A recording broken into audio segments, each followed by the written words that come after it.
Pernah nggak sih ngerasa semesta tuh kayaknya lagi iseng banget sama kita? Kayak misalnya roti panggang jatuh, yang kena lantai malah siang, ada menteganya. Atau nungguin bus lama banget, pas kita baru nyalain rokok, busnya datang. Kalau iya, selamat. Berarti Anda udah ngerasain langsung yang namanya hukum Murphy. Nah, kali ini kita bakal bedah tuntas filosofi yang lucu tapi kadang nyesek ini. Tentang kenapa kalau ada sesuatu yang bisa salah, ya kemungkinan besar itu bakal salah. Pertanyaan ini kayaknya kita semua pernah ngalamin ya. Perasaan seolah-olah ada kekuatan tak kasat mata yang sengaja bikin hari kita jadi sedikit lebih ribet. Coba deh kita lihat beberapa contoh klasiknya. Nah, ini dia nih. Telepon bunyi pas kita baru aja duduk nyaman di toilet. Bus yang ditunggu-tunggu muncul persis pas kita nyalain rokok. Dan tentu saja hujan turun deras banget sesaat setelah mobil kita kincong abis dicuci. Ini semua kan hal-hal kecil yang bikin frustrasi. Tapi kok kayaknya dialamin semua orang ya, yang bikin kita mikir, duh kenapa harus sekarang sih? Ternyata fenomena yang kayaknya udah bisa ditebak ini ada namanya loh. Oke, sekarang kita langsung masuk ke inti masalahnya.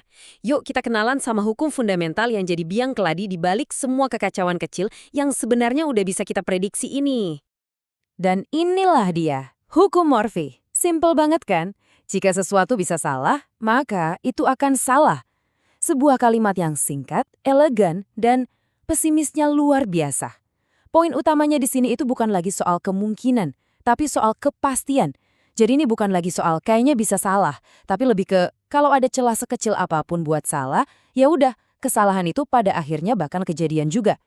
Nah, yang bikin hukum Murphy ini makin seru adalah gimana hukum utamanya ini bercabang jadi pengamatan-pengamatan tajam kayak gini. Ini bukan cuma soal satu hal yang salah, tapi ini tuh kayak efek domino kegagalan. Tugas yang tadinya kelihatan gampang, tiba-tiba jadi rumit. Proyek yang kita kira bakal kelar cepat, butuh waktu 2 kali lipat. Dan yang paling juara, setiap solusi yang kita temuin malah nimbulin masalah-masalah baru. Ini bener-bener sebuah sistem kegagalan yang sempurna. Mungkin kalian mikir, ini kan cuma bercandaan sinis doang. Tunggu dulu. Filosofi di balik hukum Murphy ini bisa jadi jauh-jauh lebih kelam dari yang kita bayangin. Coba deh kita lihat sedalam apa kita bisa jatuh ke lubang kelinci pesimisme ini. Komentar dari Otul ini, wah, nusuk banget. Tepat pas kita udah mikir kalau jika sesuatu bisa salah, itu akan salah, adalah puncak dari pesimisme, muncul komentar ini. Maksudnya apa? Artinya realita itu jauh-jauh lebih buruk dari yang dibayangkan Murphy sekalipun. Gambar ini pas banget buat ngegambarin semangatnya. Rasa putus asa yang kayaknya udah jadi bawaan lahir gitu loh, setiap kali kita berhadapan sama sistem yang rumit. Seolah-olah kita udah tahu dari awal, kalau teknologi, secanggih apapun janjinya, pada akhirnya bakal ngecewain kita dengan cara yang paling bikin frustrasi. Dan inilah puncaknya. Teorema Ginsberg ini ngambil hukum Murphy dan mengubahnya jadi sebuah pernyataan filosofis yang nggak bisa kita hindari. Ini bukan lagi soal roti panggang yang jatuhnya salah sisi, ini udah soal hakikat kehidupan itu sendiri. Anda nggak bisa menang, Anda bahkan nggak bisa balik modal. Dan yang paling parah, nyerah pun bukan pilihan.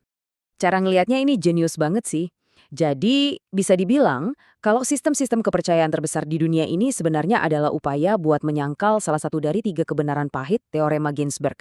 Kapitalisme bilang, tenang, kamu bisa menang. Sosialisme mencoba supaya kita semua bisa impas. Dan mistisisme nawarin ide kalau kita bisa keluar dari permainan ini. Nah, menurut teorema ini, ya semuanya itu ilusi. Oke, cukup filosofi yang berat-beratnya. Sekarang kita pindah ke arena yang kita semua kenal betul, dunia kantor. Ternyata, hukum Murphy punya cabang ilmu khusus yang didedikasikan buat mempelajari keabsurdan dunia kerja. Namanya hierarkiologi. Anda mungkin pernah dengar soal ini ya. Namanya prinsip Peter, pilar utama dari hierarkiologi. Idenya simple tapi kuat banget. Kalau Anda jago di satu kerjaan, Anda bakal dipromosiin. Anda akan terus dipromosiin sampai akhirnya Anda dapat kerjaan yang Anda nggak becus. Nah, di sanalah Anda akan mentok selamanya.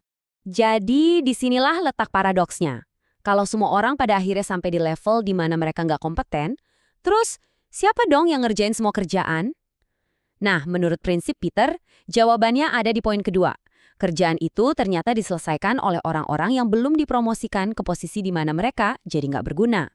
Pandangan yang lucu, tapi sekaligus bikin ngeri juga ya kalau dipikir-pikir. Nah, visual ini pas banget buat nangkep momen itu. Perasaan bingung dan kewalahan pas kita sadar kalau kita baru aja dipromosiin satu tingkat melampaui kemampuan kita yang sebenarnya. Inilah hasil yang tak terelakkan dari sistem ini. Coba kita biarin kutipan yang satu ini meresap dulu ya. Mungkin ini adalah pengamatan paling sinis sekaligus paling jenaka tentang hierarki yang pernah ada. Bener-bener pukulan telak buat menutup bagian kita tentang dunia kerja. Oke, setelah dengar semua pesimisme ini, wajar banget kalau kita jadi mikir. Terus ngapain dong? Kalau kita emang ditakdirkan buat gagal dan dikelilingi sama orang-orang yang nggak kompeten, apa mending nyerah aja? Jawabannya mungkin bakal bikin Anda kaget.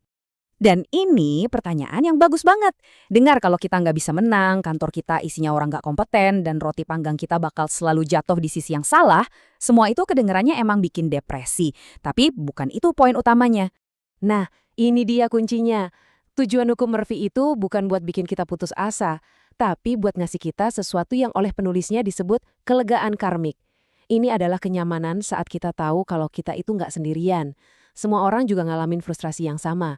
Ada semacam kelegaan dan kelujuan dalam kegagalan yang kita alami bersama-sama. Kita tutup pembahasan kita dengan teka-teki brilian ini yang ngerangkum dengan pas banget kecerdasan dan humor filosofis dari hukum Murphy. Ini ngingetin kita kalau kadang-kadang satu-satunya respons yang waras terhadap alam semesta yang kayaknya sengaja dirancang buat bikin kita frustasi adalah dengan menertawakannya. Jadi, lain kali kalau semua rencana Anda berantakan, ingat aja, Anda nggak sendirian, hal itu emang udah diduga. Dan hey, setidaknya itu bisa jadi bahan cerita yang bagus kan?